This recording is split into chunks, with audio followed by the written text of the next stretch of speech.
How Bizarre is intended for mature, open-minded audiences only. If you are easily offended, we suggest you turn this wacky shit straight off. Well, I started ordering stuff for the guitar. I ordered the original Zach Wild pickups from EMG. They come as a kit, and then they're solderless.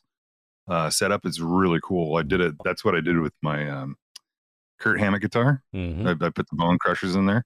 Simple. There's no soldering at all. They just it's a plug and play system, and it makes your pickups active. So it does run on a battery, but they sound killer. Yeah. And so I ordered the Zach Wild version for this guitar, and I bought a whole new bridge system, just a newer one. I like a more quality one. The ones they send are pretty junk. And so that should handle pretty much all the electronic. Oh, and I got new tuners. They'll be coming around the mountain when she comes. It'll be a couple weeks. It's crazy how, but didn't even the tuners have knockoff? Yeah, knockoff Grozers. Like they got They look pretty fucking legit. Yeah. Dude, it's easier to replicate the look. Yeah. I would like to get, because dude, there's got to be like, what is your favorite guitar in the whole world? That you've always wanted, but you can never ever afford. A funny thing about me is I'm not that kind of like a musician. Martin, I don't really have a thing that I drew. What I've always wanted was the classic British orange amp. I'm more into the amps that I've wanted than guitars. Because guitars, I don't know. I've played so many, and they all feel similar. To me, one of my favorite guitars I ever played was your Ibanez Les Paul. That's still one of to me the most playable and good tone guitars I've ever played. And I've tried to find something that feels and sounds like that guitar. Haven't. I love my my new guitar. Well, it's a year old at this point, but my Gretsch. The old, it's perfect for what the kind of music I'm making now these days, which is not quite acoustic, not quite electric, but yeah, that with that twin reverb. It's not a twin reverb. It's very similar. It's the Commander, the name of it, but God, to me, it looks and feels and sounds just like the twin reverb, but about $800 less. I've always wanted a vintage Jaguar too. I love those, but that's purely on looks. I've only played one a couple times, and honestly, I didn't feel like it played or sounded terribly different than any of my other guitars, but I just love the look. It's kind of like cars. Obviously, I need a car, and I use cars, but I've always just kind of driven what I find. You know what I mean? It's like, I'm funny that way with instruments, considering that my entire life has been music, but I've just never really thought, I'm not a big gear guy. I got a couple pedals. Basic pedals, and I got a couple amps, basic amps, and I got about 6 guitars at this point, but Les Pauls, 2 Les Pauls, a Gretsch, and all sorts of acoustics. Got a Dan Electro and a Telecaster, and I think I still have a Strat somewhere back there, but most of those need work. Have you guys been keeping up on the Trainwreck series on Netflix? Are you familiar with that? I've been watching some of those, yeah. Pretty fucking big. Yeah. I feel like the first one might have been Woodstock 99, whether that was the first one or not. They've done Woodstock 99, and just I'm spacing on some of the other ones, but it's just like an hour-long documentary series about random shit shows. Maybe they did one on Fyre Fest, but that kind of thing. But it's not just colossal failures, but just shit that went awry. And one of the more recent episodes was on Balloon Boy. You guys remember Balloon Boy? Yeah. I remember I was working at the Wenatchee World when that happened. There was this family that had built like this inflatable UFO in their backyard, and they were going to launch it up and fly it with tethers on it or something, but one of the kids, the little kids in the family, climbed into it, and then another kid like untethered it or something, and it went flying up, and it just shot up into the sky. And so there was this panic of this fucking thing that was so high and got caught in the wind, and it was basically up where the planes go, the lower level planes. It was this massive story that went on for hours and hours, and every news network was covering it because it was like this little kid in this fucking UFO balloon how is this going to end? It's kind of like Timmy fell down the well kind of story. Yeah, but they ended up getting it back down, and they found that there was no kid in there, and they're like, oh fuck, where did the kid fall out? And so this massive search over the ground and in the air, trying to follow the path that it flew, looking for the fucking body of this little boy. Well, as it turned out, I guess spoilers if you don't know the overall story. It's a pretty famous story, but if you want to watch it unfold on the show, I guess skip ahead a few minutes here. Because even though I knew how it ended, there was a lot I didn't know. But as it turned out, the little boy was never in the balloon, and he was hiding in an attic somewhere. And there's so many details. And one thing I never saw back in the day was the family caught, like they were filming in the backyard. They, for whatever reason, I never saw that footage, and they're all panicking. And then one of the little boys is like, I can't remember the kid's name, but he's like, he's in there. And the parents are like, what? No, he's not. Yeah, he's in there. And then they couldn't find him, and they're yelling for him everywhere. And they're like, oh my God, like freaking out. But then there was this whole thing. Was it staged? Was it faked? And I highly recommend it. I'll just let you guys watch how it unfolds. But that was a crazy story. And I remember I was working at the Wenatchee World at the time, and that was back when I was working in what was the newsroom. I wasn't part of the newsroom, but so they always had a TV, usually with CNN or Fox News on, just keeping up with breaking news. And so we were all standing around for like 6 hours watching this fucking thing unfold. And so I remember it vividly. But I think a lot of these are just really fascinating stories. I think one of the craziest one, though, was Astroworld. I did not know a lot of the details from Astroworld. I don't know if you remember that. That was it Travis Scott? Is that his name? Hip hop? Yeah. Star Travis Scott put on this festival kind of out in the desert, if I remember right. Fire Festival was somebody else. Did you say Fire Festival? Astroworld. No. I think there was a train wreck episode on Fire Festival, but this was in Atlanta, I believe. Oh, was it Atlanta? For some reason, I was picturing. Yeah, it was in Atlanta. Yeah. Yeah, no, it's definitely Astroworld that I'm thinking of, but they set it up in this. Let's just say it was a poorly designed setup. It was a poorly planned event, and the way that they had, like, a bunch of the crowd was over at another stage, seeing some of these smaller acts, and everyone was waiting for like the big finale, which was Travis Scott up doing his thing. But the way you got over to that stage was first come, first serve. So it was a bit of a stampede to squeeze into there. And they hadn't really done proper crowd control. So the crowd just kept squeezing and squeezing and squeezing in.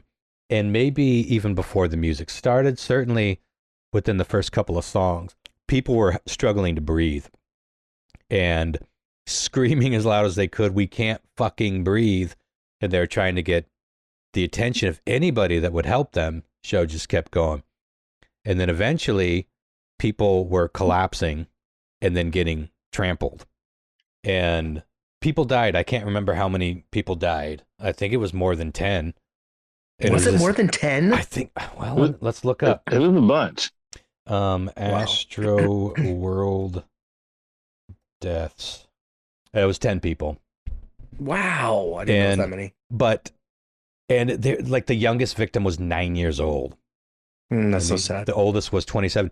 And it was a horrible story. And I remember when it came out, I was like, Jesus. But, you hear about that from time to time at these, people getting trampled at shows and suffocated. And it's horrible. But there was footage in the, it was using a lot of like handheld footage from people's phones that I hadn't seen before.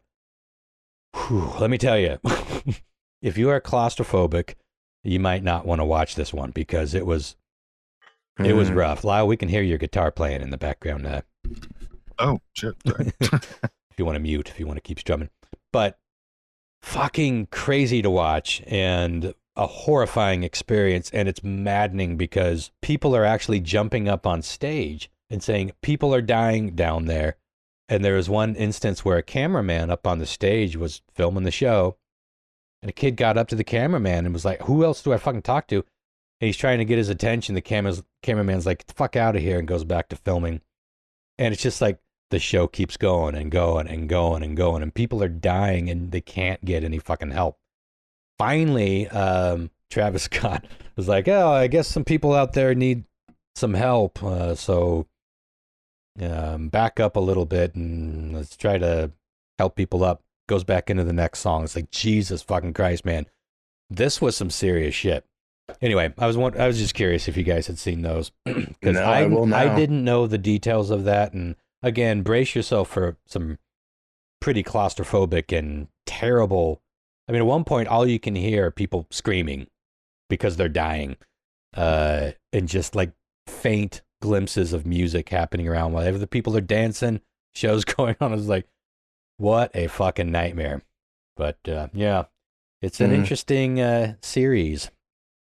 And there's I don't find much to watch on Netflix these days, I gotta be honest. I think that series, the Trainwreck series, has won me back just because it's a very... The one about the poop cruise is pretty good. Oh, the poop cruise. Thank you for bringing that up. Yeah. Did you guys know that story? We must have talked about that on the pod. I mean, that is custom made Prime for... pod, yeah. Yeah. It was this cruise where everything was breaking down, and it was like stuck out at sea, and the shit was backing up and literally seeping into the cabins. And at one point, people were they had to walk through it. They had to walk through all of the sewage just to get from one part of the boat to another. Yeah. Horrifying shit, man. I do got to give a little mention here because one of my heroes recently passed. This is a couple weeks ago. Jim Lovell from the Apollo 13 missions. That was, did I bring that up on the last show? Was it that long ago? I don't think I did. I don't remember. I may have. Think so. He was the Tom Hanks character in Apollo 13. I had that on my old show notes, and I didn't think we quite got to it. But if I'm repeating myself, oh well.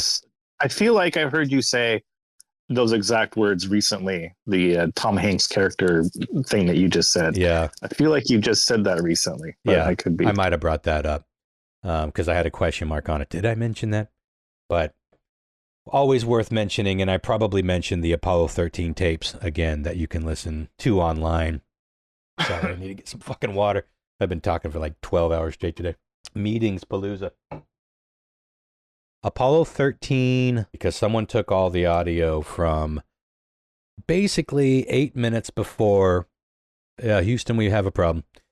We've had a problem is the original one. And I think for like 8 hours, you hear the actual real-time audio of ground control and the people up on the craft and some of the behind-the-scenes stuff about how these people figured it out. And it is such a fascinating listen.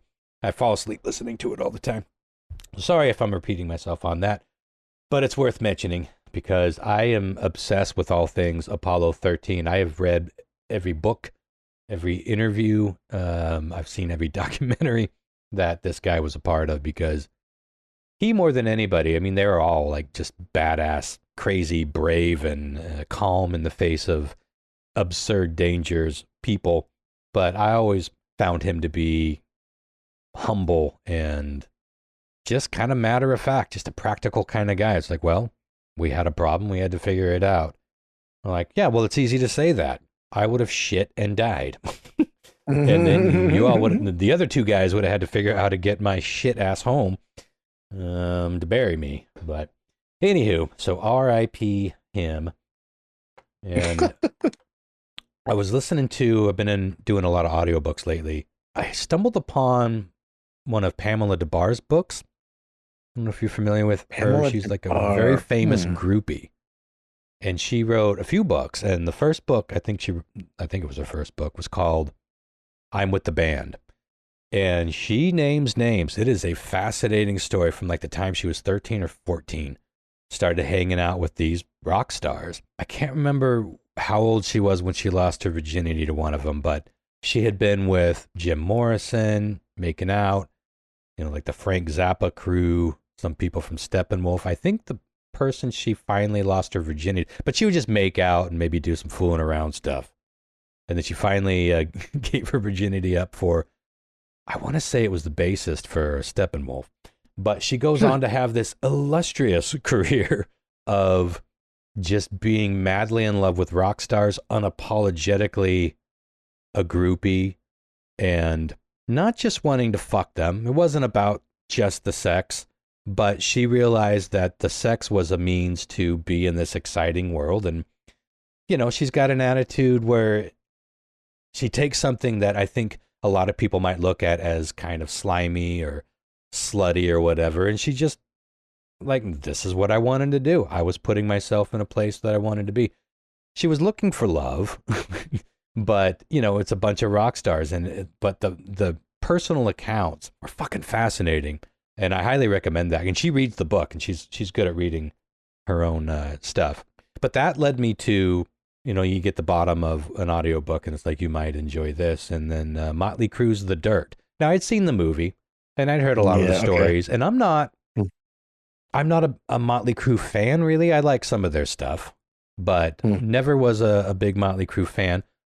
But I'm a fan of that era, and just hearing those crazy fucking like wild rock and roll Sunset Strip years and all that stuff. And I was I was in the mood for some of that anyway, just coming off of the Pamela DeBar book. Holy shit, man. The Dirt is an interesting fucking read, or listen in this case. And it's read by 4 guys who are representing each.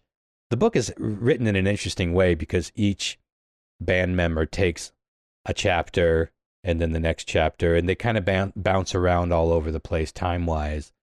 But have any of you guys read that book? No, I want to, though. No. I can't remember if I read it or not. I feel like I might have, but how did the show do? Maybe I just watched the movie. Yeah, I watched the movie too. Oh, well, the movie, encapsulate. My problem with the movie was take some liberties for sure. Well, sure, but I thought it got some of their like rambunctious stuff. It captured that pretty well.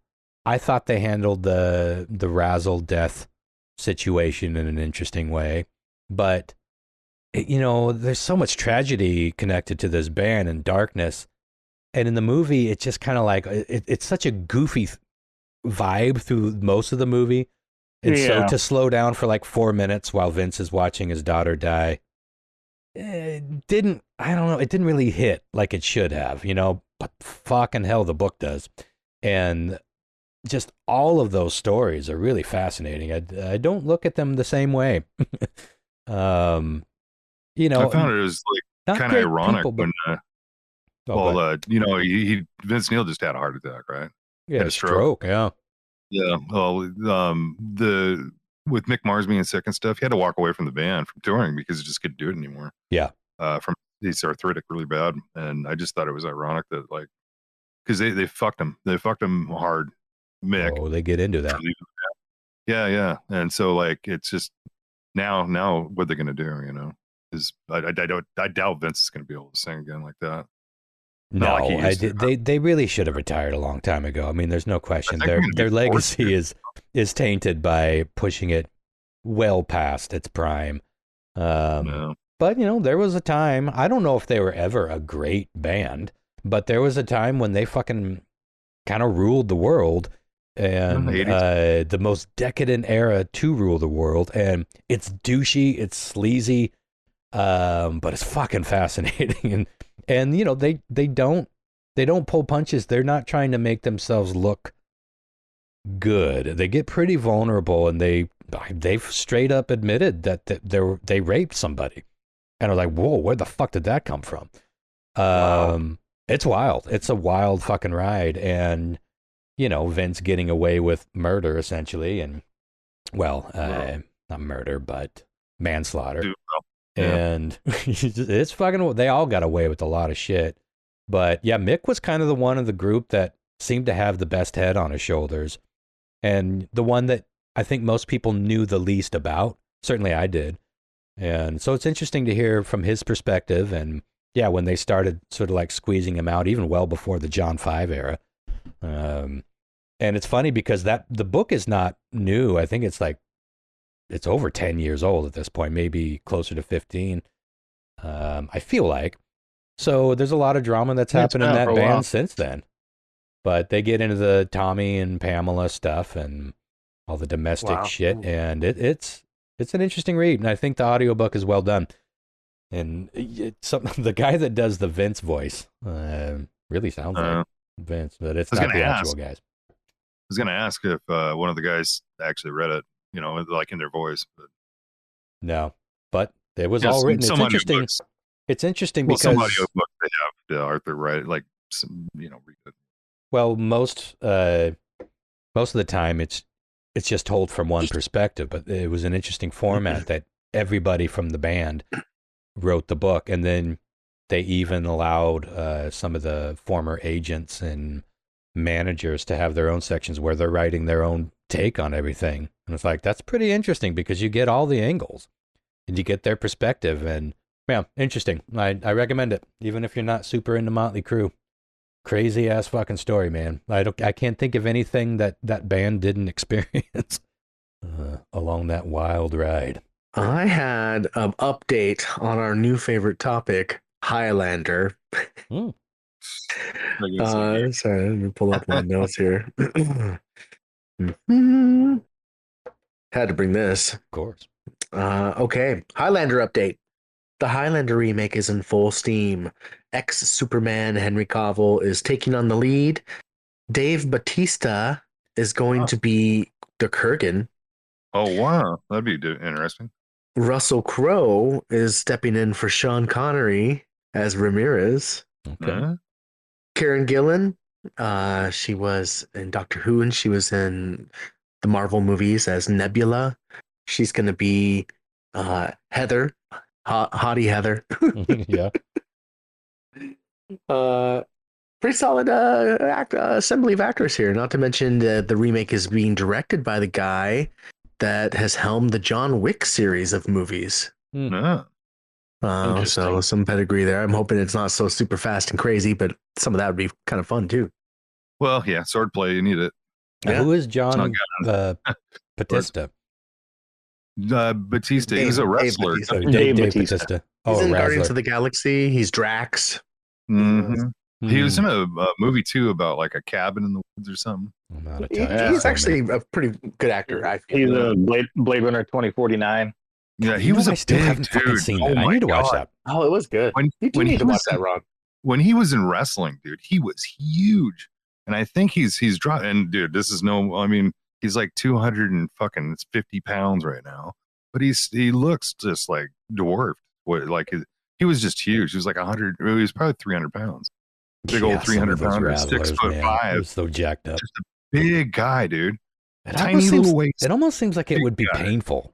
Like sometimes you look at those guys that are so fucking swole that it feels like their skin would be stretched. You know what I mean? It's just like it. It doesn't look comfortable.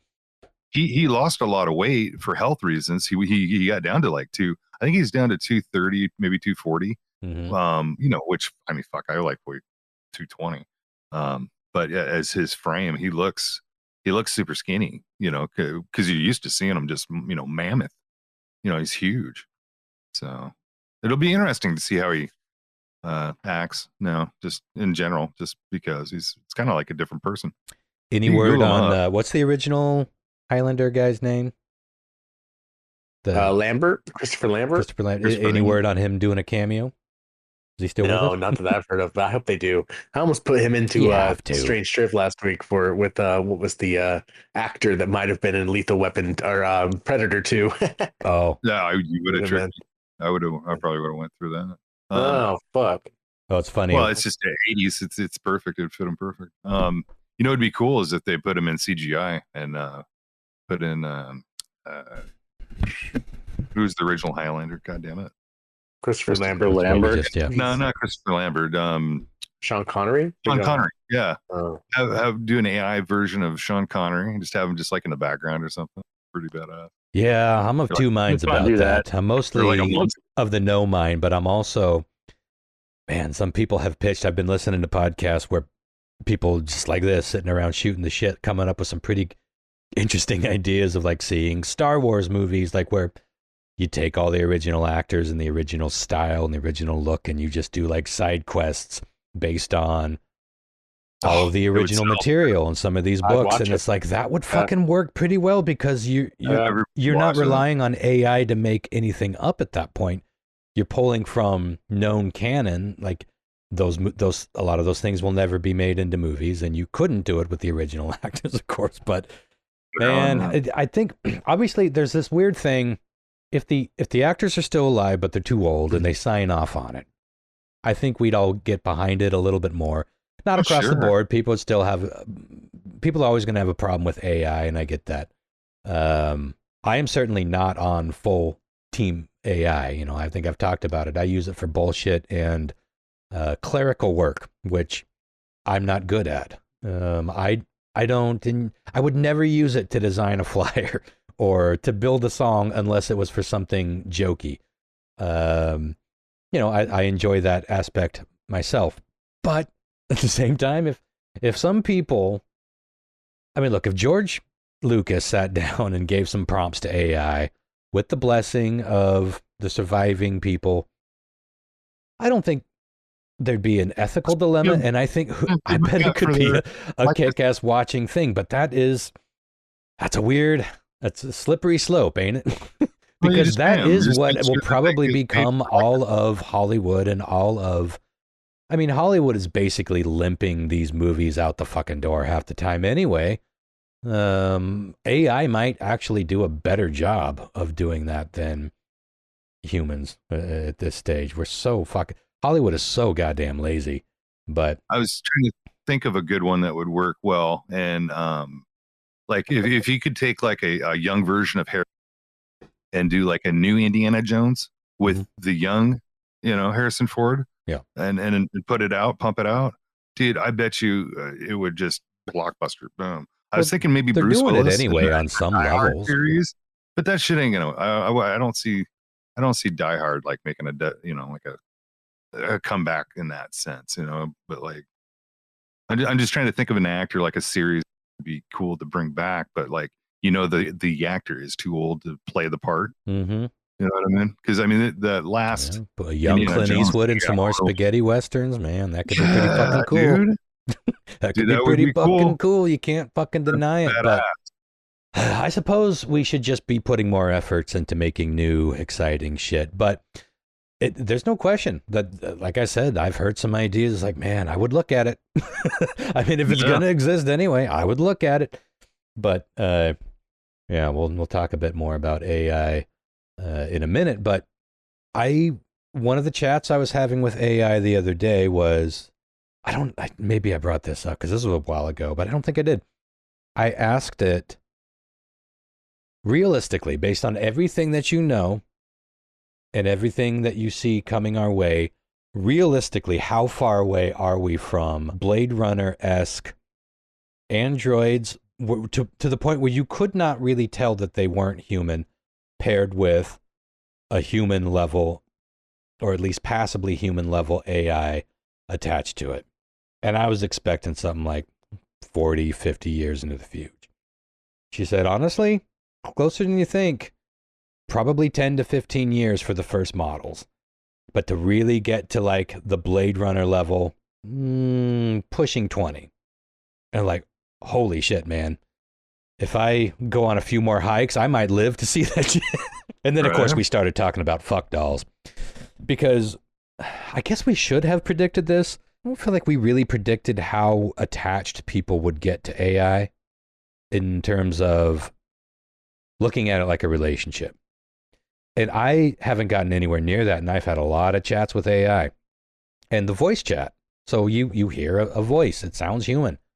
It reacts, like at some point you do kind of forget that you're talking to AI. And you could, because you have a conversation. It's a back and forth.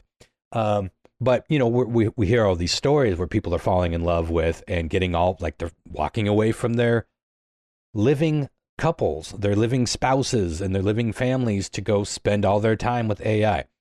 And that's just as chat or, a semi-realistic or very realistic voice. They're getting pretty damn realistic. The voices are already realistic. The only thing that struggles every now and again is just a cadence thing. You know, it's not the tone, it's just the emphasis. You know, it's not quite human in a lot of places, and the pacing. When you get that shit dialed in and you put it into a realistic, it's not just a doll that you can fuck, but a thing that can actually be there in the room with you, sit on the couch, watch movies with you. I asked AI the other day, I was like, how far away are we from you being able to watch a movie with me and you can comment on it and we can like back and forth, like we're just pals watching a movie, shooting the shit. And she's like, 2 years. Like that's happening now, but it's not great. But in 2 years, we'll probably be able to have that sort of thing. And it was like, what I can do now is you can sync up a movie. You can tell me when you started a movie. And based on all the things that I know about that movie, I can say, oh, we're 3 minutes into it. And it can spit out a comment about, oh, interesting tidbit about this part of The Wizard of Oz. So the makeup on the witch, and it's like, and it can do live commentary, but it's not watching it. It knows when you started the movie, and it knows what happens 3 minutes into the movie, and it knows the trivia of all the internet to, you know, share with you in live commentary. All of this is going to get so fucking, it will be like having a partner there. And I don't know. I thought, but my mind was blown that AI itself thinks the outside of a decade, just a little bit outside the next decade, we're going to see Blade Runner-esque AI robots. Think about how fast, like 10 years ago was 2015. We started the podcast 15 years ago.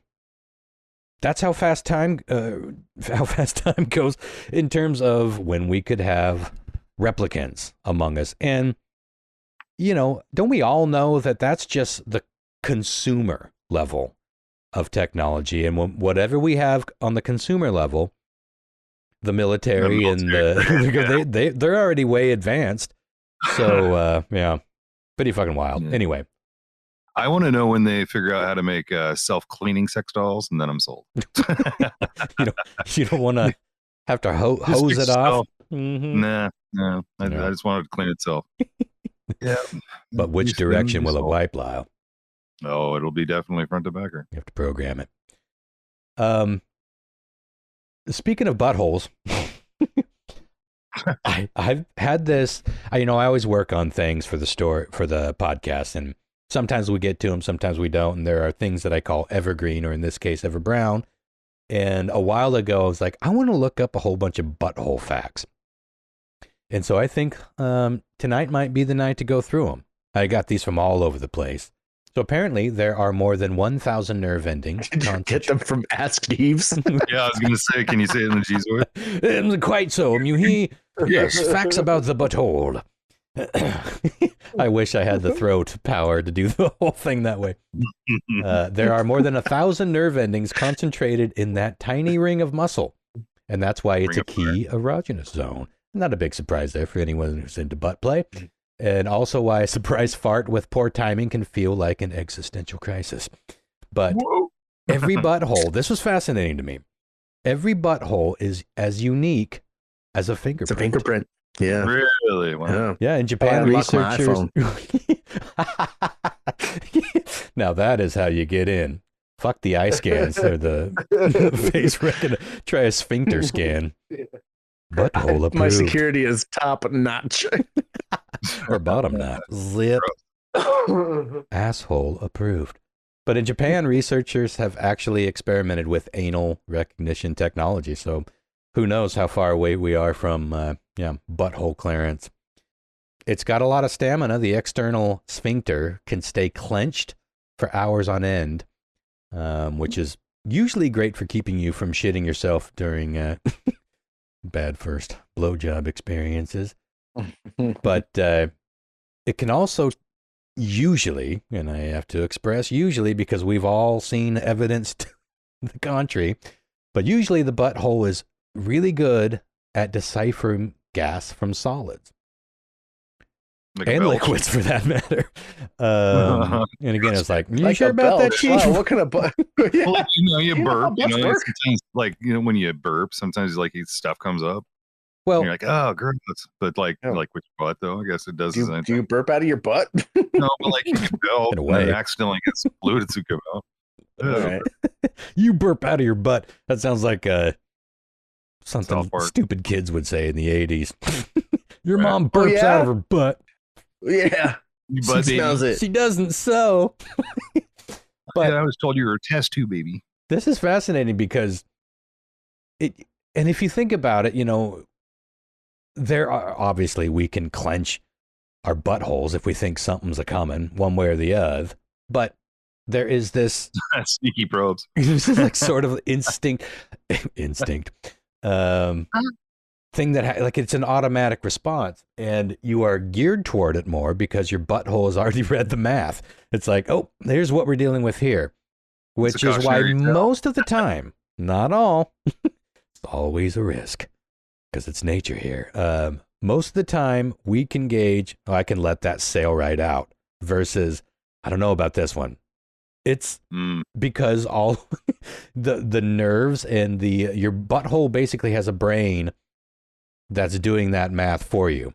And they've done they've done studies and they call it rectal sampling. It's just your internal sensors. I think I saw rectal sampling open for ministry back in 88. It's this little sensor on the inside of your butthole. They have scientifically proven this. That's what gives you the confidence to go forth with a righteous versus a treble and like but Oh no. it's not perfect. Sometimes your internal sensor is overloaded. Some non-human butthole facts: sea cucumbers can literally eject their entire butthole and grow a new one. Whoa. Now, I don't know Lizards, Living the dream. I don't detachable butthole. I don't know what practicality this serves.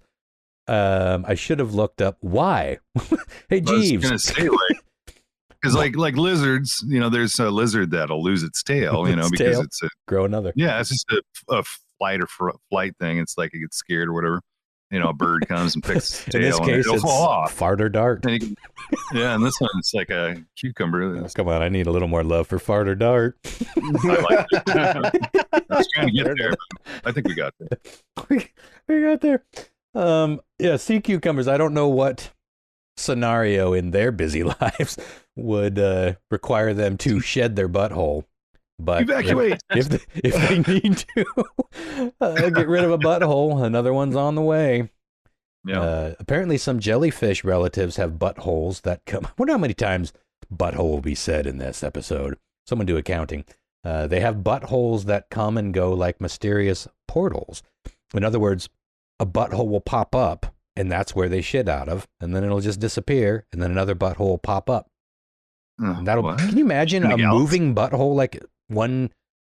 Like it's like, No, I'd like love a to go black- out with y'all tonight, but I got forehead butthole. Like I gotta wait until it's like armpit butthole or at least calf butthole. Like God. a scatter shot.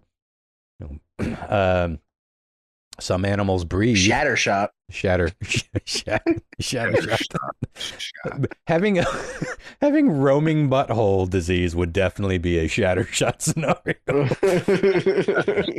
Roaming butthole. Oh no. Turtles and certain fish can absorb oxygen through their butts.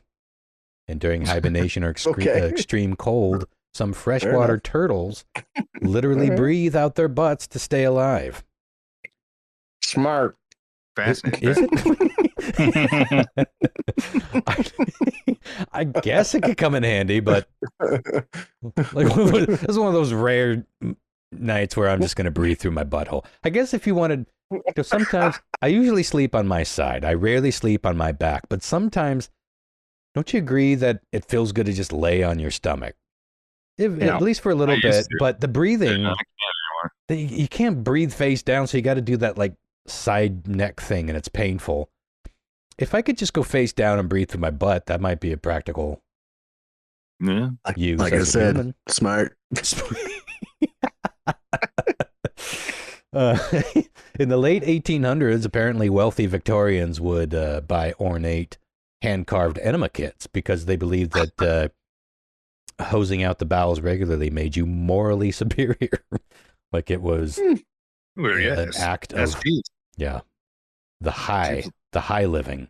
And some thought that a clean colon connected you closer to God. It'll make you skinnier, right? Because you'd be like Does it? flushing all that fecal matter out of you. You ever see those? I just saw this pop up on social media. There's like those perfectly preserved latrine alleys. I can't remember where they're at. Some castle, probably Rome. But they're ancient, but it's just like this big community. Poop hole. Yeah, well, they're like side by side. Like if it was a crowded day, like after after a day of eating your mutton and drinking your tankards of mead and watching barbarians battle, and you go up to get in line to take a shit, you're cheek to cheek. But it's like this whole like square of these toilets. And I think I talked about this, a long time ago. We did an episode on the history of toilets. It was a fascinating study. And I think we brought this up, and it wasn't that they just went into the earth and then they filled it up and then moved around, but they had early ancient, of course, peasants and slaves that had to get down there and just shovel the shit. But the rich folk would be up there just pooping on them, essentially. Ew. But I always find it fascinating because modesty is such a cultural thing, not just from like one country or one ethnicity to the next, but in the timeline of humanity. Because sometimes you look back in the past and like public bathing, like everyone, men and women would just bathe together, washing their titties and buttholes in front of each other and pooping in front of each other. You're referring to like the bathhouses in Rome and stuff like that? Well, yeah, just in a practical manner, like just families out getting naked and shower or bathing together and pooping in front of each other. And it's like, and then you go through phases where it's like, usually from a puritanical thing, like, no, we got to tamp down on that. We can't look at other people naked. We can't watch each other poop. And then some other culture will be like, no, tits out, butthole. That was Jeeves, little Jeeves sneaking in there. Yes, you see, butthole to the wind, as they say. Jeeves never really leaves, Ask leaves.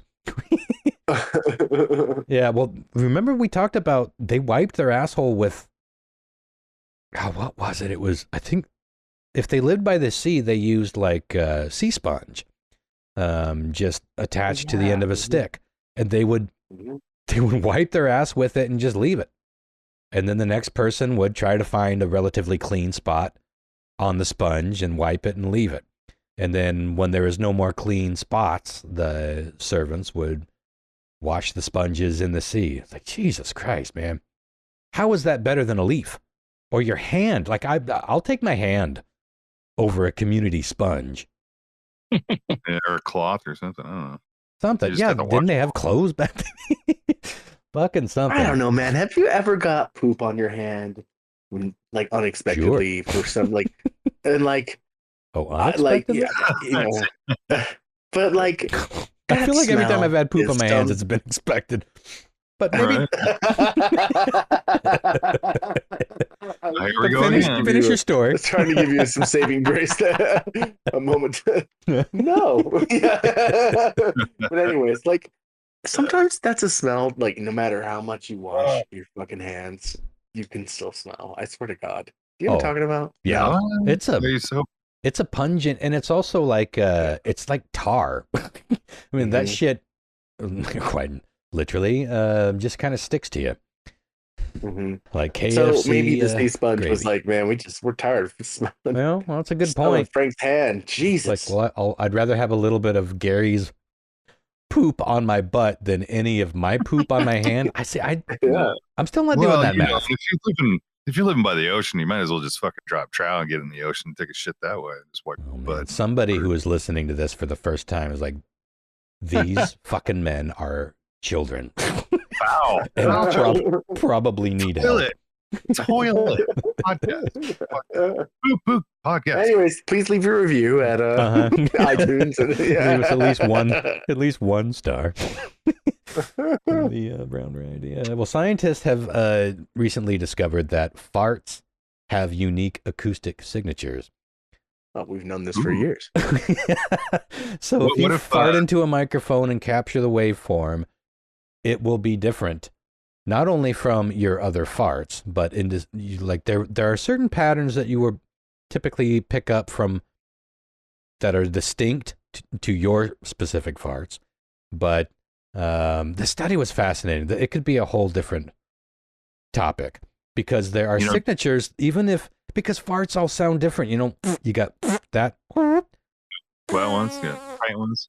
You got the silent ones. It's like, all over the map. Even within that variation, there are notable similarities from one person, within one person from fart to fart. Like the beginning is the same and the end is the same. Like your start and your finish have signature butthole characteristics that can identify you if DNA fails, I guess. What would be wild is if you could, what you're saying is almost like fart could be in language. What if like dolphins, you could communicate with dolphins with, they know your dialect from your toots. Mm-hmm. You ever think of that? No. Well, I am now. No, just like sea life, just like a dolphin. What's up, buddy? Oh yeah, I know. I seen him down over there on the corner over there. The dolphin's like, "What's that? You want me to fuck you?" Well, good news, because guess what I had already planned. I have something I'm very proud I want to show you, my friend. What did you think I swam over here to do? Two more real quickly. Apparently, there is a phantom butthole phenomenon. So like when you, if you have a stroke and you have no feeling in your extremities, or you have some sort of injury, like when someone loses a limb, or like I said, if it's just nerve from a stroke, you no longer technically have feeling. You can still feel the butthole sensations, even though it's provably phantom. And I thought that Phantom Butthole was another great. I think I saw them open for Mudhoney. So many good band names in this discussion. But finally, the anus is technically the oldest part of all of our bodies because developmentally, our buttholes are formed before our mouth in the womb. They're formed from the ass up. Mm-hmm. Wow. Who knew? Yeah, wouldn't you think belly button? Wasn't built in a day, guys. What do I know? Anyway, so there's some. We communicate from our butts as a birth to mammals in the ocean. Oh man, butts and buttholes. This edit. If someone went through and did an edit of all that, that's probably something you could kick to AI. It's like go through and trim every butt and butthole that was spoken on this and do a master edit, because I wouldn't want to sit through and do that. That could be funny. Anywho, before we move on to I don't know. Yeah, you got time to do a mini game? Sure we do. Because we're going to do Weird Trib again, yeah? I mean, we're going to do Weird Trib tonight, yeah? We are for the first time tonight. Yeah. Well, nice. I'll make the game truncated because I don't think it's necessarily a super fun game. I found it more interesting than anything. But one more story. Did you see that Coors now has a deodorant? Wow. Because that's what I want to smell like. Coors fucking Light. Well, apparently, I don't think it's supposed to smell like Coors, but I closed out of the window. Well, let me look up the name of it because I think it's like Mountain Mist or Mountain Cool or Odura. Oh, they're making me do a ID. Odura Cool. No? Dura Chill. And the big thing with this is, like your Coors Light, this is supposed to stay not in your medicine cabinet or your pantry, but in the fridge. It is designed to be cool and refreshing, just like a crisp Coors Light. And I thought, man, that's weird. That is some American ass shit right there. Really is. I'm not gonna. Well, I might buy it just to try it. I might To buy it review just on to the try. podcast. Mm-hmm. Yeah. Live deodorant reviews. No one's Write it ever off. thought about that. Mm-hmm. $6.99. All right, this will save me. Okay, so I am going to send you a list real quick because Oh, we're boy, going to do okay. we'll keep an eye on the clock. Maybe we'll get through a few rounds of this. The usual elimination, but one of the discussions I was having with AI the other day was I want to know what your favorite movies concerning AI are. And it's like, don't give me a list of Wait, you asked AI the this? most popular ones, the biggest blockbusters. I want to know you as artificial intelligence. What is your, and obviously it can't actually give me its opinion, but you'll find if you give it specific prompts like this, it will try. It will do its best to give you what it thinks. And so here is the top 20. And I Jesus. found the ones that it chose to be kind of interesting. I will say a handful of these are no surprise because I think they make sense in terms of popular movies. But we'll see how you guys do here. That's the top 20. We're only going to score the top 10. And like I said, we'll just do a few rounds of this because, and for those of you at home, Chappie, good luck you with this. fucking put Chappie in there. I will tell you, there are no Ronster bonus ones in this one. This is the literal top 20 okay. that AI this gave is me. such a crapshoot. So we're going to bring it full circle. We're going to start since Lyle just turned 50 years old as a birthday gift. He gets to go first. Then we'll go with John Mark and Christopher F. Hart taking up the caboose as the youngin' in the group. Lyle, what do you think AI chose as its favorite AI-themed movie? And that it's not necessarily an AI-themed movie. It doesn't have to be like the whole focal point of the movie, but a movie where AI is prominently featured is probably more fair to say. I'm going to go with The Matrix. The Matrix is a good guess. That is number 9, and that is worth 2 points. A little bit lower than I would think, honestly. But again, this is AI. Maybe AI didn't feel it was fairly portrayed, but that doesn't really compute compared to the rest of the list. The Matrix is The Matrix. John Mark, what's your first guess? Yeah. A lot of ways to go here. I'm going to go with 2001. Well, that is the good way to go because that is number fucking 1. Worth 10 points. What it went by, like old, like how old the movie was, or because I mean that would fit perfect with like if you're going to ask a question, to a computer, it's going to go probably like the oldest, then probably most box office.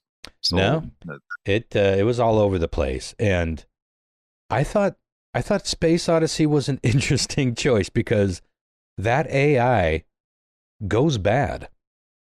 Like that AI killed people. And that was AI's number 1 choice for best representation of AI in a movie. I mean, all of these movies. I mean, there's so many. I know movies where AI is killing people. But for number 1 to be 2001: A Space Odyssey. Anyway, well, that got John Mark on a good start. Chris, what are you feeling? I mean, I'm going to go with the movie I really liked, and that is AI. I like that movie too. I haven't watched it in a long time. AI, on the other hand, AI, you're right in the middle. Okay. So that's good for 5.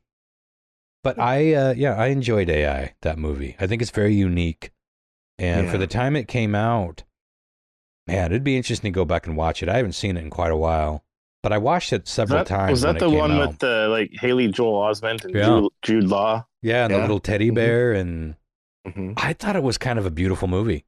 It's long and it's a bit convoluted, but I loved it, and I've seen it several times, but I haven't seen it in a while. Be interesting to go back and look at it with our modern eyes. But all right, Lyle, you need a big one to get back in. Gonna go with Blade Runner. Blade Runner. If it catches you, you're through. Blade Runner is number 3 and good for 8 points, which brings you up to Orders. 10. Yeah, Hmm. Blade Runner makes sense to me because, you know, Those those AIs were all over the map in terms of their own ambitions, and, you know, you can't really say good or evil. Those were complex creatures, and that's what made Blade Runner such a beautiful and powerful movie. Like, even think one of her- evil robot at the end has one of the most beautiful scenes in cinema history and one of the most human phrases in cinema history. And so that one makes more sense to me than Space Odyssey. But all right, 10 to 5. John Mark, your next pick. Let's go with Ex Machina. Ugh, Wow. Number 2. fuck off. John Mark is Damn. taking this one away. I John Mark meant ain't for it to fucking be a quick around. game, and it looks like it's panning out that way.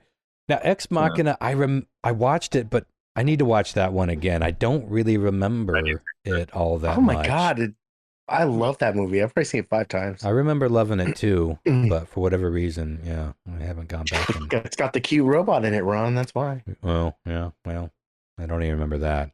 I remember a lot of Wow. white. When all the rooms like mostly white. They were very modern. Yeah. I'll go back and watch that because It's I a saw it on the wonderful movie, list and yeah. I was like, oh, but it wasn't until I heard you say it. I was like, oh yeah, no, I Yeah. have seen that. And I remember even talking about it on the podcast at one point. But all right, Chris, you need a big in here to stay in for another couple rounds. I'm gonna go with iRobot. I think it's getting harder at this point already. iRobot is not in the top 10. Not even All right. close, interestingly. That is a whiff. I think the first whiff. And I will tell you, well, there's a couple more obvious ones on here. So, John Mark, you could probably take it away if you get, Take it let's away. see, number 4. Yeah, number 4 would do it. It's chubby. And it's a pretty, well, AI. handful of big ones Terminator. Well, that probably just about does it. Terminator is good for 6. Well, that does Damn. takes you to 25, right? 19 plus 6. 25 to Christopher's 5. Chris, if you whiff this one, we'll call it a game. If you get something here that's pretty decent, we'll do another round and see where we're at. Then I'm gonna go with RoboCop. Well, John Mark, congratulations. Now, See, Scholar and gentlemen, thank you very much for I thought coming. RoboCop was kind of a strange one because is that actually AI? It's not really AI. It's like his kinda brain, right? using his brain? Yeah, but he's half robot. I Well, guess. I don't know. Although the other robots are using AI. So, I don't know. but another weird one to make that list because the very first robot you really see in that movie once again goes haywire and thinks that he's killing a bad guy. But wow, RoboCop. What a fucked up movie. You know, a dude gets shot in the dick. Yeah. Innocents get fucking blown to smithereens in the first 2 minutes, and it's just a nonstop like gore fest. Like, it's a pretty gory movie, and then like the chemicals falling down on those dudes and their skins melting off. It's like, for being the kind of movie that you see on like Burger King cups when it came out, pretty fucking gnarly movie. Like, that movie had to have been rated R. And I think I remember when the DVD came out, they put I out think the original cut of like NC-17. RoboCop was like 17 or X or something. Yeah, I think so too. Because when the DVD came out, they put back some of that stuff, and it was literally just a little bit more of the flesh sliding off the skull, and a few more minutes or a few more seconds of somebody writhing around while they're getting shot. It wasn't all that different. But that's how the MPAA goes. They're pretty weird with those fucking rating systems. Anyway, well, that was fun. And I knew that would be like a truncated game. I just thought it was interesting that those were AIs. Do you want me to run through the rest of the list real quick? Tim as well. One of the Sure. top 10 we didn't choose was Her, which I have not seen. I've seen that. Oh, yeah. I haven't seen it. Ghost in the Shell, Seen that? Ooh, yeah. I've seen that. Colossus, the Forbin Project, which I haven't even heard of. Never heard of. Don't know what that is. And then Transcendence was number 10. Oh, I just watched that. The other ones that weren't in the top 10, Metropolis, Westworld, War Games, iRobot, The Machine, Upgrade, Chappie, RoboCop, The Animatrix, and Eagle Eye. A lot of those I hadn't even heard of. Somebody look up that Colossus thing, see if it's even a real movie. Maybe they hallucinated it. Well, I think it's anime. I think it's like It sounds anime. I think Colossus might be. Well, I thought for sure John Mark would have heard of that. Looks Are you like looking it anime. up? Oh no, that's well, this looks like something from the 60s. Looks very British. American science fiction film from Universal, 1970. Yeah, it looks very modern. I'm gonna have to check that out. Colossus, the Forbin Project. Weird. That really is weird that we haven't heard of it from the 1970s, especially because I love cult movies from that era. Yeah, it's Especially weird 1970. sci-fi stuff. Oh. Huh. That might be good. Anywho, so some movies to check out according to AMFI. Well, shall we get on to a round of weird trivia? We shall, and I am going OG song today. Give you guys a little AI break. For this comeback. All right, it's good to work the OG in every now and again. It's Weird Trivia with Christopher F. Hahn, a man from Florida who thinks square shit in nature. Don't get me started on the goddamn brown hair. It's Weird Trivia that might get Christopher fired. You gotta remember your roots, where you came from. All right. Let's do this. Question 1. God damn, I love me some champagne. I heard a little trivia question about champagne. I'm gonna share with you guys. Complain. When Dom Perignon invented champagne in 1693, what was the first thing he said after he tasted his creation? This is just a rough English translation, might I add, okay? But what he took a sip and he turned to his fucking comrades and said this. Is it A, I've succumbed to the bubbles, let them take me? Well, that's what I'm going to say henceforth. Is it B, come quickly, I am tasting the stars? Oh, that's beautiful. I kind of hope Is you it made C, that up.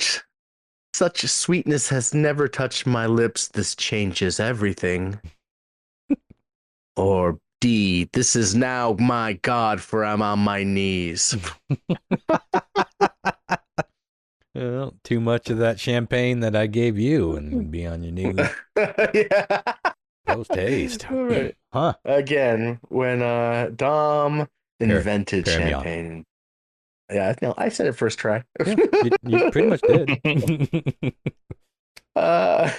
What did he say when he tasted his champagne for the first time? He said, A, I've succumbed to the bubbles, let them take me. B, come quickly, I am tasting the stars. C, such sweetness has never touched my lips, this changes everything. Or D, this is now my God, for I'm on my knees. Wow. Roster. Well, these are all poetry, so well done. I'm rather hoping that you made up B. I'm tasting the come quickly, I'm tasting the stars. Is that it? Yes. Come quickly, I'm tasting stuff. Oh, that's so beautiful. I think I have to go with come quickly, I'm tasting the stars. but what does that mean? Like, quick, look at me taste the stars. That is kind of an odd beginning, but I'm gonna stick Witness with my discovery. it. Witness me tasting the stars. Well, I could taste the John stars Mark. with you. No, witness. Fresh out. What was I said, What look, was- don't drink. what was the first quote? I've succumbed to the bubbles. Let them take me. Mhm. I like that these all sound like Jeeves.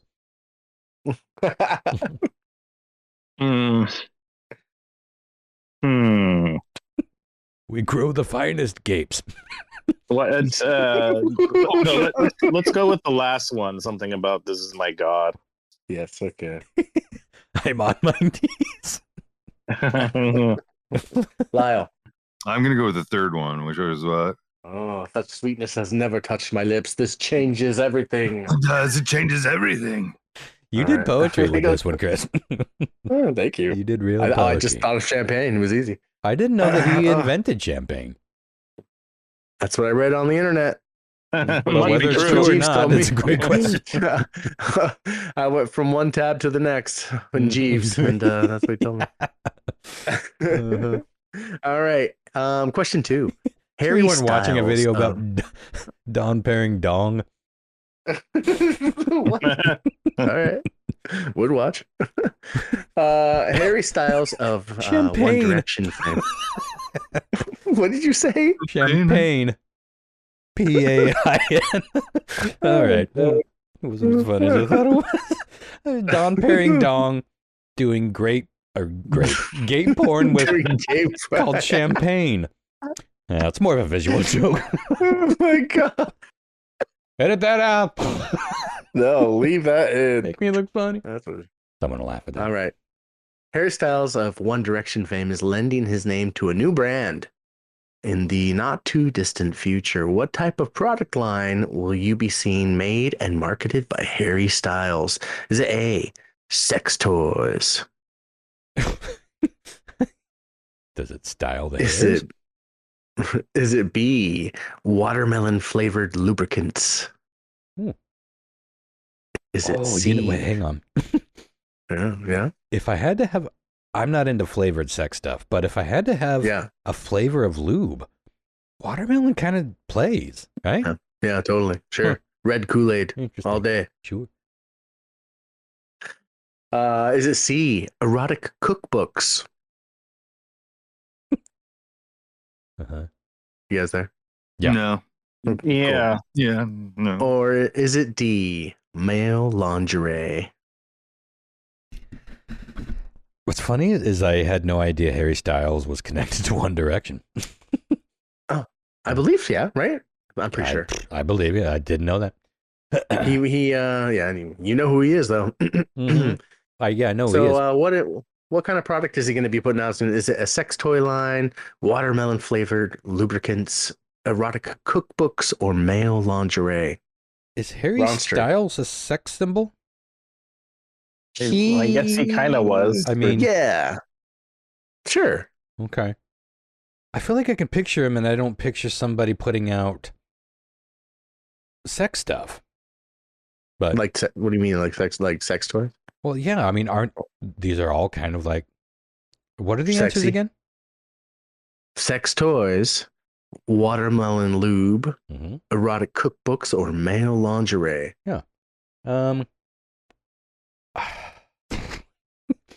Watermelon lube is very specific. Like, you know, I think he had a I want this song. one I think thing. he had a song about watermelon, and it was like, okay. but I think it was a euphemism for that helps. Okay.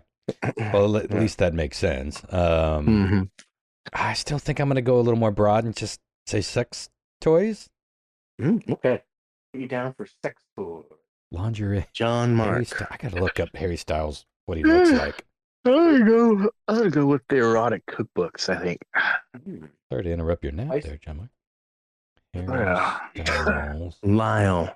I'm gonna have to go with the erotic swimwear or whatever. The Male lingerie. Erotic swimwear. Or however you want to see Well, it.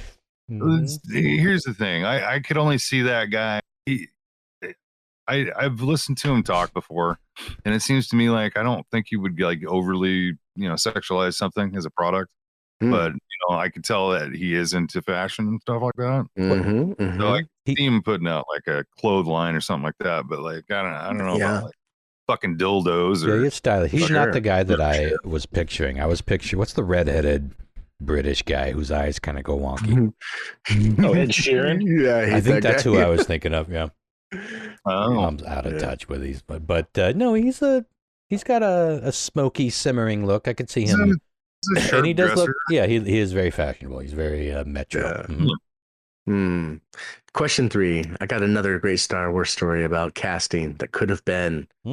I learned Love it. recently that this young, God, I'm having a moment of like where I'm panicking. I'm like, did I do this fucking story too? 9 times out of 10, we wouldn't remember. That's true. Okay. I remember. learned recently that this young actor wanted to play young Anakin Skywalker so bad that he camped out of George Lucas's house. He did eventually get an audition, but ultimately lost out to Hayden Christensen because of the chemistry between Hayden and Natalie Portman. Who almost was Anakin? What was there? I guess. Yeah. I hate sand. Who almost was Anakin, though? Was it A, Joseph Gordon-Levitt? Oh, I bet he B, would've done a Chris better Pine? job. Wait, who? Oh, Chris Pine. Okay. Uh-huh. C, Ryan Reynolds? I Or could see D. him popping up somewhere in the Star Wars world. Totally. Or D, Paul Walker? Oh, R.I.P. Boy, that was a crazy death, wasn't it? That just bizarre. Awful. All right. Well, man. Ronster. I'm sorry. I always forget the first. We'll go through the answers real quick. Joseph Gordon-Levitt? That's right. Chris Pine, Ryan Reynolds, or Paul Walker? Man.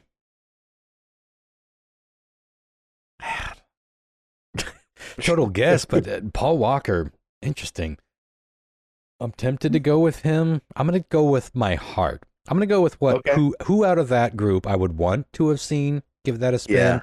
I believe Joseph Gordon-Levitt can play any kind of role. I think that he's like a Leo DiCaprio, where he is. I don't know if he's method. I don't know if Leo's method, but they have that sort of thing that where you can see the guy in 100 things and you just buy it no matter what. They're always right for the part that they're playing. Oddly enough, I'm gonna go with him. Yeah, good choice. John Mark. Yeah, I'm gonna go with him as well. All right, Lyle. Oh, sorry. Go ahead, Lyle. I'm gonna go with the Paul Walker. Yeah. I don't know a lot about him outside of the Fast and Furious stuff, but he's got a look that you could see in that role, right? Like you could see. He's got that 70s look in that role. Like, like he could chiseled kind of. He'd like be a cousin of like Luke Skywalker. Well, that's true. He does. Long hair, blue eyes, blonde hair. Real quick, did you guys ever watch The Revenant? I know I talked about it not that long ago, and it seemed like you guys hadn't seen it. I have not watched it. Oh, are you talking about the one with? Is that the one with the bear? Yeah. Oh. Yeah. I watched that one. Let me tell you, you wish that bear was raping him. That would have been a one and done, and just get the fuck out. Oh my God! It's a hard movie to watch because every horrible thing that could happen to a man happens to this man. But man, it is a fascinating and beautiful and haunting fucking movie. I recommend it if you can stomach it. Mm-hmm. And it's not super gory and super violent. It's just unfucking comfortable and unpleasant misery. Well, it's the way they filmed it too. It's 3 hours of misery. Long uncut shots that are just fucking amazing. Beautiful. It was truly a beautiful movie. Yeah, one of the most beautiful shot movies. Yeah. Oh, you did see question. Oh, I saw it in theaters. Yeah. Oh, I don't remember that. Yeah, you got to watch it. All right. I think I'm certain we talked about it because we were talking about that bear rape for weeks. Well, I know we talked about the bear rape before any of us had seen it because that was the going thing. But when I saw the movie, I was like, oh, come on. I don't know how the talk of the bear raping him ever even became a thing. He was a mauling start to finish. Yeah. He was behind him for like a part of it, but he was also eating his fucking face. Oh, it's brutal. Brutal fucking movie. I like to believe there is the bear rape edition out there on Blu-ray. Extended, extended gape. So, Jesus. The bear gape edition that no one asked for. Was that true? Ask Jeep since it's this number 10 search fucking feed. Come on. He's like, oh, when will people stop asking you? But open the silver dome, I must. Out pops the bear gape edition. Oh God. Oh Jeeves. It's a miracle you're still with us, buddy. Hang in there. We've mistreated you so. Yeah, James.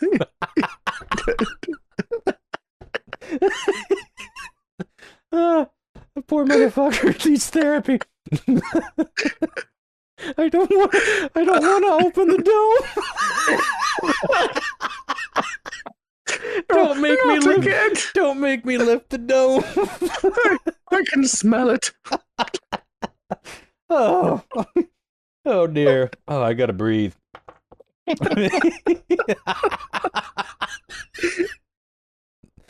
Oh, we owe Jeeves an apology. We done him wrong. Oh fuck. Okay. Okay. Ooh, all right, I gotta get through this. Oh, Question shake it 4. off. Here we go. Let's wrap this bitch up, guys. We can do it. We can do it. In a recent study, women were asked what some of the most attractive hobbies a man could have were. This was by and large the biggest answer. I'm gonna give you some multiple choices. I got 5 of them actually. Is it A, Most attractive? reading? Or at least- Yes, most okay. attractive hobbies. Is it A, Mm. reading? B, gardening? C, woodworking? D, cooking? Or E, collecting Pokemon cards? A rare E that I'm not remotely interested in chasing. What's Boy. the most attractive hobby a man can have by and large? Well, reading. Reading, Oh, yeah. Go. gardening, woodworking, cooking, or collecting Pokemon cards? Pikachu. Reading was immediately intriguing because so many people, like on dating apps or just in general, they love to call themselves a sapiosexual, which is someone attracted to smart people or book nerds or so forth. And it's kind of a joke because everyone loves to say that, but if you look at who they date, it's mostly like closer to Tommy Lee than Sure. any kind of brainiac. Mhm. But so I was leaning toward that until you said cooking. I mean, no matter what gender we're talking about here, no matter what your other shit you're into, who doesn't find someone who's good at cooking attractive? If not downright sexy, I got to go cooking. Cooking. Solid choice. Mm-hmm. John Mark. I would agree with that, but I'm going to go. But know, I I'm gonna like go reading books, just so because. Yeah. because You know you what? I read don't know. more than anybody I know, I think, John Mark. Well, I used to. Leah, So I've been. Leah reads a shit ton of books, like reads. I go through a lot of audiobooks, but I don't read much these days. I get sleepy. Yeah, I do too. I can't really read that well anymore. But Yeah, it sucks. I get like through like 2-3 pages and I get fucking. It is fall a asleep. bummer because it's cozy. Like reading is healthy and it's such a good Mhm. experience and tactile thing to just flip to a book. But yeah, Well, I it's have a good. hard You time use doing your it. imagination. I have a hard time doing it these days. I get sleepy. Lyle, where are you going? I'm gonna go. Fuck, I forgot the question already. What really is the most attractive hobby a man I was can gonna have? say a man that knows how to work with wood. You know what I'm saying, baby? Hey, baby, look at me. Okay. I like to work my wood. Yeah. Look pretty. Wood, make you woodworking is think. like a Hallmark Channel attractive activity. Right. Speaking of working my wood, did you guys see this whole thing about the guy cranking his hog at the fucking what was it? Yeah, the No, concert. he's jerking off at Oh, the, yeah, the corn concert. the corn concert. He's just Yeah. jerking off. You see this? Not Dude, I would hit that subtly fucker, either. No. Like there is oh no my doubt God. what's happening. No, not a good There are cum kids, face. like 10 feet away from him.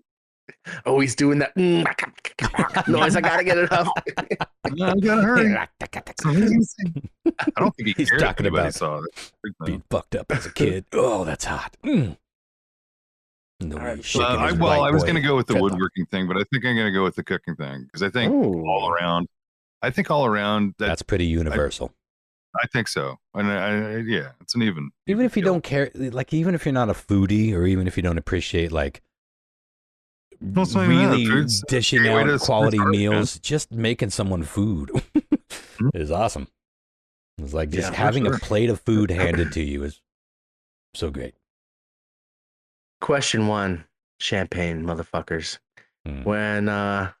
When good old Tom P. Dom when he made Perignon. champagne, he Mhm. invented it in 1693. The first thing he turned to his fucking friends and said was, "Come quickly, I'm tasting the stars." Oh, fuck yes. I'm a little disappointed that you didn't make that one up, but I'm happy that I Good chose. one. Yeah. Well done, Ron. With the point off. The fucking reigning champions coming to bat again. Come quickly. Big dumper. Big dumper over here, bringing them. Gather round. Question me 2, Harry taste Styles. things. Harry Styles of One Direction fame is lending his name to a new product. In the not too distant future, we're going to have a product line of Harry Styles sex toys. No Ron, shit. suss that one out again. Look at 2 for 2, Ron. Huh. Good for you, buddy. Star Harry Wars, Styles bitches. sex toys. We could have Okay. had a different Anakin. We could have had a very different looking and acting Anakin. When this guy found out they were making the prequels after the first movie came out, he camped out outside of George Lucas's home, hoping to get an audition. He eventually did get one, but lost out to Hayden Christensen because of the quote unquote chemistry he had with Natalie Portman. We were talking about Paul Walker. Man, Not bad. Lyle. he even Wiener. had part of the name Skywalker. Yeah, All right. he was like, it's meant to be. Well, as soon as Lyle said that, that made a lot of They sense. matched. He does look like a Skywalker. He does. Like Yeah, that he's got the lineage. look. Mhm. Question 4. In a recent study, women were asked what some of the most attractive hobbies a man could have were. This, by and large, was the biggest answer. Collecting Pokemon cards. So strange. I don't Oh, know. shut the fuck up. No. It was reading, John Mark. Suss that one out. Oh, really? Overcooking? Yeah. See, Mhm. but that's that thing. Everyone Yeah. thinks they're a sapiosexual till Tommy Lee walks in the room. Suddenly, oh, he's so interesting. Suddenly they just see where I parked my Corvette at, ladies? I'm a then they're just stock. pulling up Ask Jeeves. What do men like? Gape. Gape. Yeah, I love the gape. Well, I'm looking up Harry Styles sex toys, and they're stylish like him, but this Oh, I'm only cool. seeing one. It looks like I mean, it's obviously a vibrator. It just says Mhm. pleasing. It's sort of pink and maroon. Mm. It's like a handle with an orb on top. Kind of looks like an old-timey street lamp. Okay. And that's the only thing I'm seeing. Mm. Is Well, boy, what I feel like Tommy Lee makes more sense to have a fucking sex toy out there of his Right? dick. Remember how there may famous be that dick one. was? Speaking of dick, and speaking of the books that I was listening to earlier, Pamela DeBar got into a little bit of the Plastercaster, and then that sent me on a Plastercaster quest, which I've always been curious. Are you familiar with the Plastercaster? There was a couple of them in the 60s or 70s, but they were groupies that wanted to meet and get plaster castings or take molds of their erect cocks of rock stars, famous people, Yeah. and preserve them. And she has an incredible collection, like Jimi Hendrix and Mick Jagger, and all the way up to modern rock stars. And there's a fascinating documentary on Tubi. It's just called Plastercaster, I think, and you kind of fall in love with the woman. Like, she's an interesting kook. It's not the story that I expected it to be. It's not the documentary I was expecting. It's interesting. I would recommend it. But what a life that she made for Yeah, no herself. It's like, come on over. And the way they did it was back in the day, she had a partner with her, and either she or the partner, which she would call a plater. And I'm not sure where she got that phrase. I don't remember that from the documentary, but it was basically the fluffer. And she would usually just suck their dick and get them hard. And then they had to shove their dick into some dental was it algate? Is that what that's called? That's like dental to take impressions for dentures. And this cold, moist clay, you had to shove your dick in and stay hard throughout the process. And they get into how challenging that is for a lot of dudes. Jimi Hendrix just went in there and was like, boom, here's my cock. Where's your fucking shit? Shoved it in there, got this massive dong sculpture. And a lot of the other rock stars who even allegedly have pretty big cocks, you know, they kind of struggled with the procedure. And it's like, that'd be tough. That's a weird kind of performance anxiety, even if you did have a Sure. fluffer. And a lot of people would Yeah. come with their girlfriends or partners or whatever. But anyway, check it out. Interesting documentary. Cool. Plaster Gaster. And on that note, well, who won? You did. I won. Did I win? Yeah, 2 points. Yeah. 2 weeks in a row, huh? Whom amongst us? Whom amongst us has come quickly? I'm tasting the stars of Tasting. success. Jeeves, Come dial quickly, up I'm some gaping. celebratory gape. I'll pour for two. The usual, sir. Jeeves, Jeeves, honey, you in there? I smell carbon monoxide coming from Jeeves' apartment. Oh, Jesus. All right, well, let's get on out of here. That was fun. Tune in next time. This might be it for September. We'll see. Got a Be ton of spooky shit October. coming on. And if any of you are in the area or want to visit the area, we got our big Radar Dames show coming up. Let's see, October 19th. Let me look at that real quick. Whenever that Saturday is. I like that we're doing our show in the middle of the month because we usually push it closer to Halloween, and then I kind of miss a bunch of Halloween shit. It is the 18th. Saturday the 18th, and tickets aren't on sale. Well, tickets will be on sale by now. We might be actually sold out by the time this comes out, but numericapac.org, numericapac.org. If you want to get tickets, and if you're in Seattle or in the outlying Washington areas, get a hotel room. Come see us. I host the whole show. It's basically, I basically kind of do this sort of shit, but with visuals and audio, video clips. I do a little performance, and then we have, I think 5 or 6 new performers, because we did some auditions. We have brand new performers in this troupe that keeps on growing. The Radar Dames Creep Show, Peep Show, coming up October 18th. If you want to check us out, get those tickets ASAP. Other than that, I think let's get on out of here. Sounds good, guys. Alrighty. Yeah. Okay. Night, y'all. See you guys.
We can't watch each other poop.